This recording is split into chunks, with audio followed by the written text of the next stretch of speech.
E como, na verdade, então, se manter estimulado, né, numa relação, desde namoro até o casamento, por exemplo? Como ter esse constante, essa chama, na verdade, né? Como fazer isso? É uma tarefa difícil, né? Porque a gente sabe que no começo o namoro é tudo maravilhoso, mas depois casa e existe uma certa baixa aí.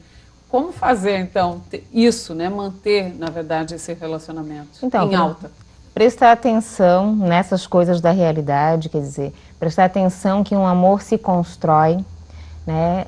Desde o início, desde o namoro, quando um rapaz olha para uma moça, pede o telefone, liga no outro dia, né? Manda flores ou convida para sair, ele está construindo, né? Espontaneamente ali ou em algumas coisas calculadamente, mas está construindo, está planejando, está investindo no relacionamento. Se prestar atenção que é assim que acontece, se continua o investimento, continua, né, aquilo continua a crescer. Tem que manter, na verdade. Né, a construção continua, a vida a dois continua a ser produtiva. Se para de investir, é como em todas as outras relações, né, ou em todos os outros perfis. Parou de investir, vai decair, né, vai declinar.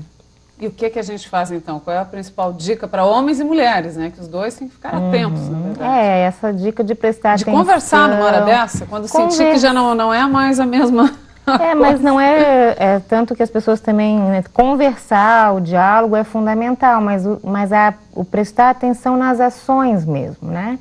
As minhas ações, o meu respeito, o meu cuidado com o modo de falar, tratar a outra pessoa com a consideração, com a cumplicidade, com o envolvimento que se tinha lá no início do relacionamento e que se deve manter.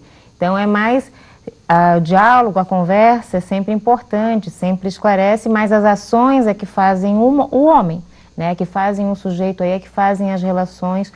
O ser humano é feito de ações, então precisa agir na direção daquilo que se quer, não apenas falar. Porque muitas vezes faz uma conversa, se promete um monte de coisa, se combina um monte de coisa e na prática continua tudo igual. Então é a ação, é o cuidado, é o atentar para o que eu estou fazendo, ter um capricho, um cuidado, uma atenção com o outro é que funciona. Quer dizer, e a partir disso, se depois dessa conversa não resolve, muitos casais, a sua indicação é procurar realmente uma terapia, um profissional especializado, isso ajuda também? Ou não tem mais jeito? Não, claro que tem jeito. A questão é assim, ó, estão vivendo um relacionamento, a pessoa está tentando atentar, mudar seu movimento e está encontrando dificuldades aí, tem que ver. É ali daquela relação que está vindo o problema?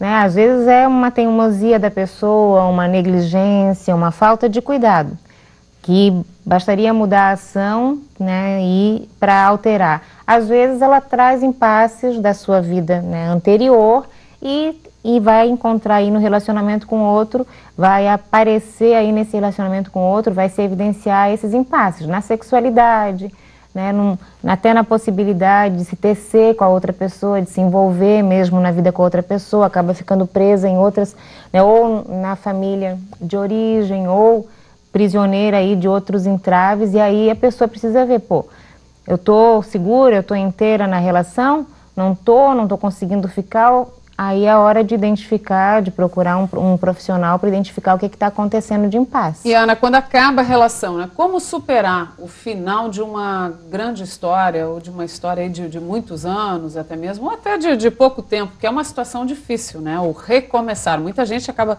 tendo medo e acaba ficando também numa relação por um bom tempo, e isso não é nada bom para a pessoa, né? Na verdade, se existe aí um prejuízo de relação, não existe equilíbrio. Como superar isso? Aí entra esse ponto, quer dizer, a pessoa fica na relação por medo. Por medo do quê? Por medo de ficar sozinha, por medo de não conseguir, sei lá, se manter financeiramente sozinha, por um certo interesse ou por uma certa dificuldade sua. Aí essa relação não vai dar certo e aí é difícil também ficar sem a relação porque a pessoa está... Fica dependente, né, de alguma forma. Pessoa não está na relação para aquilo que deveria ser o objetivo do relacionamento, que é o compartilhar uma vida. Se ela tem esse objetivo, se ela tem clareza, está inteira nisso e aquele relacionamento não leva naquela direção que ela deseja, fica mais fácil ela se localizar. Não, eu quero ir para lá, a pessoa está querendo ir para lá, então eu preciso encontrar alguém que queira ir para lá comigo. né, que queira ir na mesma direção que eu vou. E hoje em dia a mentalidade em que a gente se encontra permite isso, né? Há algum tempo atrás a separação, até vários namoros eram vistos diferentes do que hoje, diferentes do que se vê hoje em dia. Hoje em dia as pessoas já têm mais isso dentro da mentalidade em que nós estamos, de que é possível e que o relacionamento, por exemplo, o namoro é mesmo para a gente conhecer, ver se tem afinidades, ver se está querendo as coisas em comum, e conforme o que uma pessoa faz, quer, vai se acertar com a outra ou não.